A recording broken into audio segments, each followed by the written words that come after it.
السودان غليان فغليان ثم انفجار رقم 2. بعد تحقق توقع ميشيل حايك بالأحداث الدامية في السودان، الكارثة قد تحدث في عيد الفطر وربنا يستر. برحب بكل متابعين ومشاهدين قناة أنا وهي والنجوم في حلقة جديدة من حلقات التوقعات.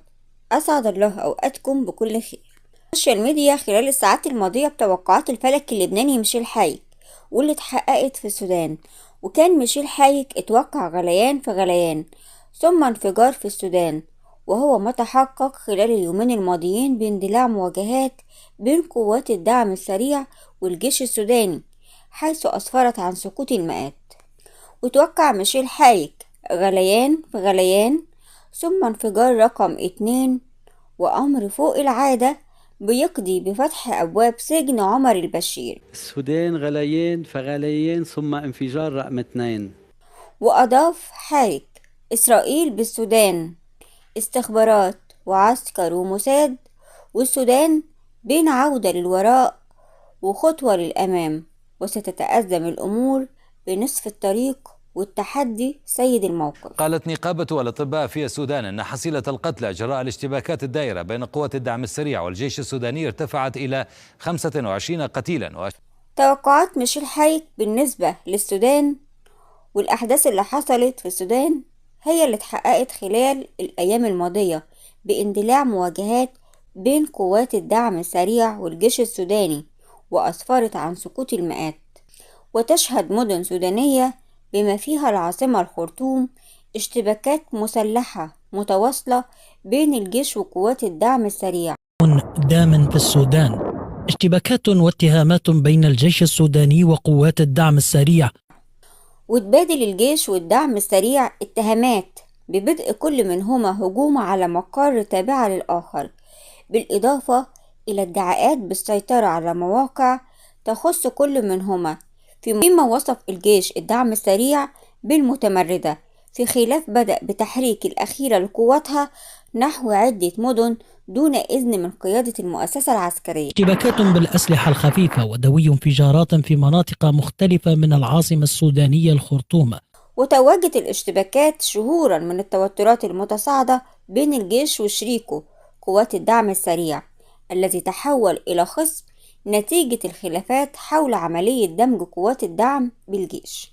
السودان بين عودة إلى الوراء وخطوة لقدام، تولع بنص الطريق والتحدي سيد الموقف.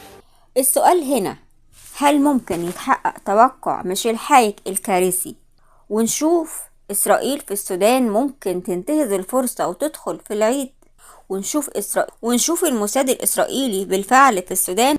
إسرائيل بالسودان استخبارات وموساد وعسكر.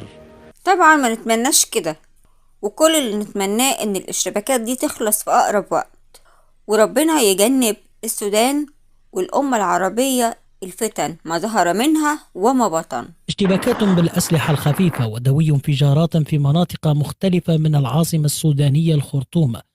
أصبح الجميع يتابع توقعات العرافي اللبناني ميشيل حايك الجديدة أول بأول بعد تحقق توقعاته باندلاع حرب دامية في السودان. وفي توقعات جديدة لميشيل حايك عبر برنامج كتير هالقد مع هشام حداد عبر MTV، قال إننا هنشهد هزات أرضية على خطوط جديدة، ولفت ميشيل حايك إلى أن المعادلات المرتبطة بالزلازل ستتغير، والحديث عن تنفس الأرض بعد زلزال تركيا مجرد كلام، وهذا جرس إنذار. واستدرك المنجم اللبناني الذي عرف بتنبؤاته التي صدفت وتحقق بعضها: سنشهد هزات في البر والبحر في منطقتنا لا يشبه البعض منها ما حصل سابقا، وستكون مفاعلها أكبر. وقال إنها ستؤثر على أماكن بعيدة، وستكون ارتدادات الهزات قوية وهزات صغيرة راح تعمل العمايل. يعني الهزات الكبيرة ممكن تعدي بسلام، لكن الهزات الصغيرة هي اللي هتعمل عمايل، في إشارة لكوارث قادمة. نتمنى ان الكوارث اللي بيتكلم عنها ميشيل حايك متحصلش لا في العيد ولا بعد العيد.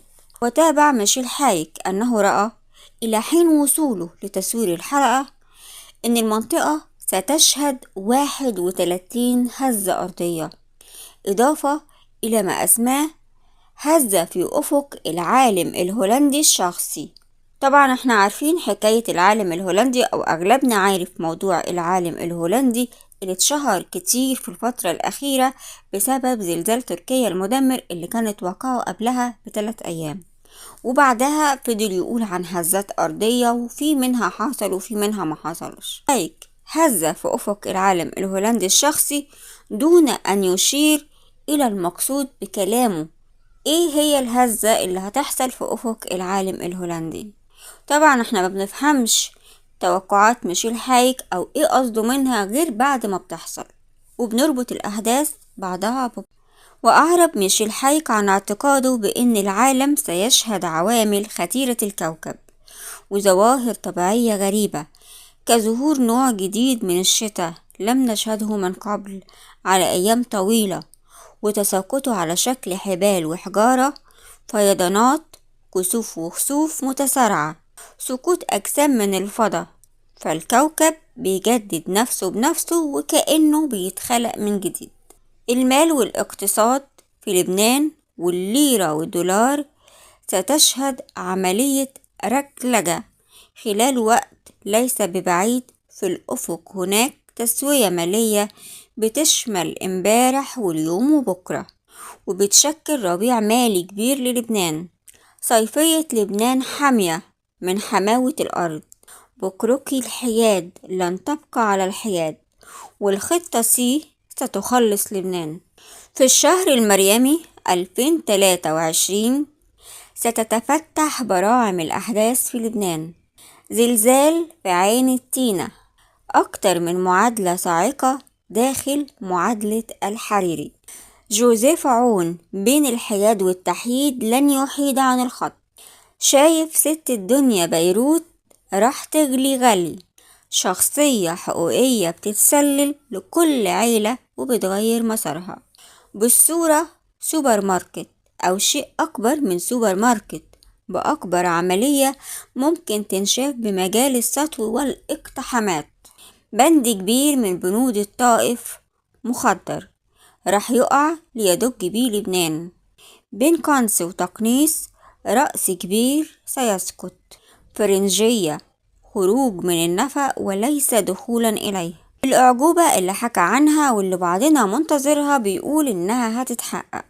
رؤوس كبيرة ستسقط، ورؤوس من الصف الأول ستتدحرج. رؤوس الضالعين بتفجير المرفأ بلبنان خارج لبنان ما راح تكون منسية لو بعد حين. وفيه أسماء كتير ستتغير بالمتهومين بتفجير المرفأ، وهتشكل مفاجأة. الرأس الأجنبي اللي بده راس محمد بن سلمان بيسقط قبل ما تطاله. تحلق بورصة الفن السوري في كل الأجواء. مش وحدها، تداعيات الحرب مع أوكرانيا هي اللي راح تهز روسيا. وعن المشهد الإقليمي والدولي الميشيل حايك مش هنقدر نميز مين بيساعد مين. اختلاط المشهد بين مساعدة العرب لإسرائيل أو مساعدة إسرائيل للعرب بعد ضربة طبيعية. الضربة يا ترى بيقصد بيها ممكن تكون زلزال، ممكن يكون فيضان، ممكن يكون نار، الله أعلم. المهم إن إسرائيل ربنا خلصنا منها بأي وسيلة وأي طريقة وخلاص. بيقول كمان ميشيل حايك رغم كل اللي بنسمعه ونشوفه، أمريكا لن تهضم الاتفاق الإيراني السعودي بالأفق ردات فعل ولو مبطنة. 24 ساعة في الإمارات مش هيشبهوا 24 ساعة اللي قبلهم ولا اللي بعدهم. الرئيس السيسي عارف بكل المخططات، مش خايف ولا هيخاف ومكفي. بكرة شايف إسرائيل بتعتدي على إسرائيل، يلا يولعوا في بعض. يوم لا يشبه أي يوم لولي العهد السعودي محمد بن سلمان في لبنان. إعلام عالمي في مصر لدافع سياسي وفني، وربنا يستر. خلف الخطور بيعلي الدور، وبوقت واحد بيكون هدف وهدف. مش وحده الربح والخسارة راح يخربطوا جزء من مشوار ومشروع رونالدو بالسعودية. نزار العلولة بيعطي الضوء الأخضر بعد مهام وتحركات ابن سرحان بتنقلب لمغامرات مكوكية وبتحجز له مطرح بموقع مهم. بيصح المثل بالإمارات: راح تنهز بس مش هتقع. بكده نكون وصلنا لنهاية حلقتنا. ياريت تقولولنا رأيكم في توقعات ميشيل حايك اللي اتحققت بالفعل. ياريت لو أول مرة بتشوفوا القناة شرفونا بالاشتراك في القناة وتفعيل الجرس على الكل عشان يوصلكوا إشعار بكل فيديو جديد. ياريت تدعموني باللايك والكومنت والشير. شكرا لكم وإلى اللقاء.